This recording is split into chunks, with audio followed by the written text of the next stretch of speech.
Lubog na naman ng kalsada, lubog ang barong-barong. Control daw sa papel, pero bulsa ang inaayos. Maleta sa likod ng mesa, pirma sa kontrata. Habang ang ulan bumabaha, konsensya nila tuyo. Panasan ng pondo, tanong ng batang nanginginig. Sagot ng gobyerno, katahimik ang pilit. Tinahi project na hindi nakita, tulay na di tinapos. Pero yaman ng politiko, parang baharing umagos. Sa TV puro pangako, sa lupa puro bangkay. Kung may hustisya talaga, bakit kami ang laging talo sa dulo ng laban? Lubog na ang Pilipinas, hindi lang sa baha. Lubog sa kasinungalingan, sa sistemang bulok na.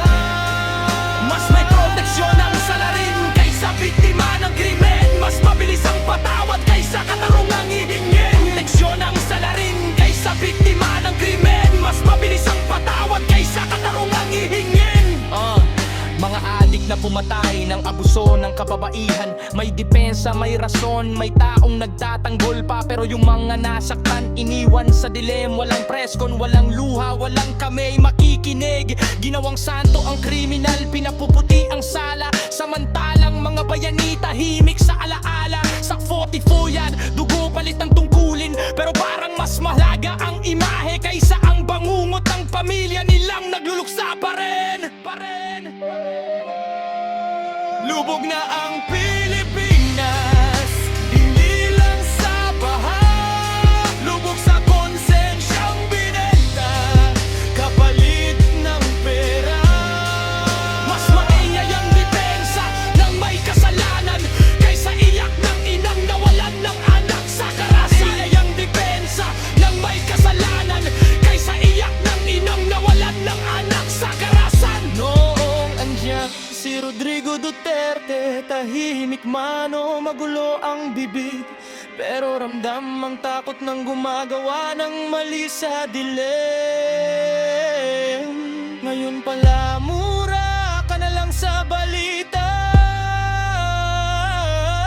hindi sa tapang kundi sa galit sa mga nakaupo na walang nagawa. Presidente mang bangago, opisyal na mata pobre. Pare-pareho kayong mataas habang kami lubog sa tubig. Hindi kami bobo, wag nyo kaming maliitin. Ang bayan ay gising, pagod lang pero hindi pipigit. Hindi ito kanta lang, ito'y sigaw sa lansangan. Hanggang may baha, may bangkay at hustisyang nawawala sa pangalan. Kung may Diyos sa langit, may tanong sa lupa, hanggang kailan kami lulubog habang kayo'y nakalutang pa?